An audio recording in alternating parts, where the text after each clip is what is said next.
Hello दोस्तों, नमस्कार। KPS education centre में आप सबका स्वागत है। आइए आज हम लोग क्लास 8 का हिंदी कहानी है सुदामा चरित, इसका क्वेश्चन आंसर करेंगे। इससे पहले आप लोग चैनल पर पहली बार आए हैं तो चैनल को सब्सक्राइब कर लीजिए।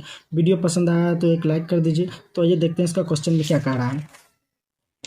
तो देखिए पाठ से, सुदामा के आगमन की सूचना देते समय द्वारपाल के मनोदशा का चित्रण कीजिए। तो आइए इसका हम लोग क्या करके रखें। तो देखिए क्या कह रहा है। इसका आंसर में, द्वारपाल श्री कृष्ण से निवेदन करता है कि हे प्रभु, द्वार पर दुबली पतली काया मीन्स क्या होता है, शरीर लिए एक ब्राह्मण खड़े हैं। न तो उनके सिर पर पगड़ी है, न शरीर पर अंग रखा है। पता नहीं वह कौन है और कहाँ से आया है। धोती फटी और दुपट्टा भी तार तार हो रहा है। पैर में उपहन से जूता भी नहीं है और वह अपना नाम सुदामा बता रहे हैं। नंबर 2 में क्या कह रहा है। सुदामा की दीन दशा देखकर श्री कृष्ण किस प्रकार भाव बेहल हो गए। तो इसका आंसर है, सुदामा की दीन दशा देखकर श्री कृष्ण इतना बेहाल हो गए कि रोने लगे। इतने रोए कि पैर धोने के लिए लाया गया पानी कटोती में यूं ही रह गया। अपने आंसू जल से ही सुदामा के पैर धो डाले। अब देखिए क्वेश्चन नंबर 3। क्वेश्चन नंबर 3 में क्या कह रहा है।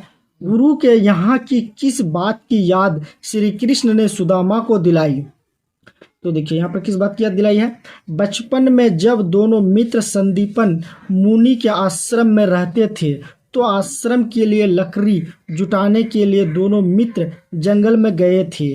गुरु माता ने गुड़ और चना सुदामा की पोटली में बांध दी थी कि दोनों खा लेना, लेकिन सुदामा को भूख लगने पर चुपके से स्वयं ही खा गए थे।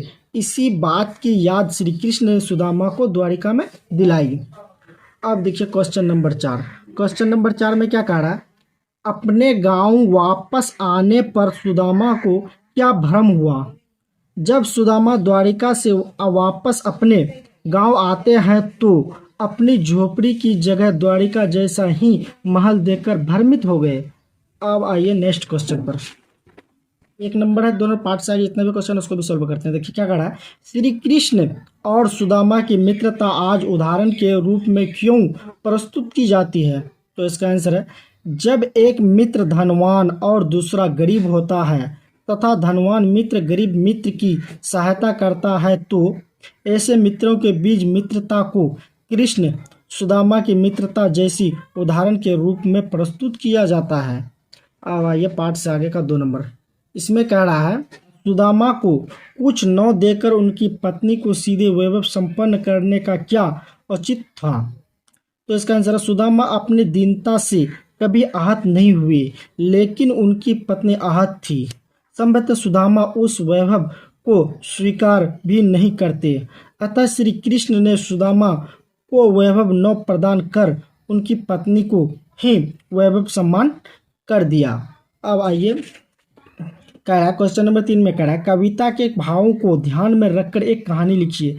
ये जो सुदामा से रचित है, इसी को ध्यान में रखते हुए एक कहानी लिखना है मित्रता पर। ठीक है, तो इसको हम लोग अपने से आप लोग लिख लीजिएगा। कह रहा है आप 4 नंबर में, आपका प्रिय मित्र यदि आपसे कोई वस्तु छुपाता है तो आप उसे किस तरह की उल्हा देते हैं। तो इस पर भी आपको एक अपने से लिख देना। देखिए व्याकरण कारण निम्नलिखित शब्दों के मानक रूप लिखिए। तो इसको हम लोग यहाँ पर लिख के रखे हैं। मणि, शीश, राजकाज तो राजकार्य, बेहाल, दशा, वार्म, मार्ग तो मार्ग। ठीक है, जिसका मानक रूप ये लिख के रखे हैं। होप आप लोगों को अच्छी तरह से समझ में आया होगा। चैनल पर पहली बार आए हैं तो चैनल को सब्सक्राइब कर लीजिए। वीडियो पसंद आया तो वीडियो को एक लाइक कर दीजिए। Thanks for watching this.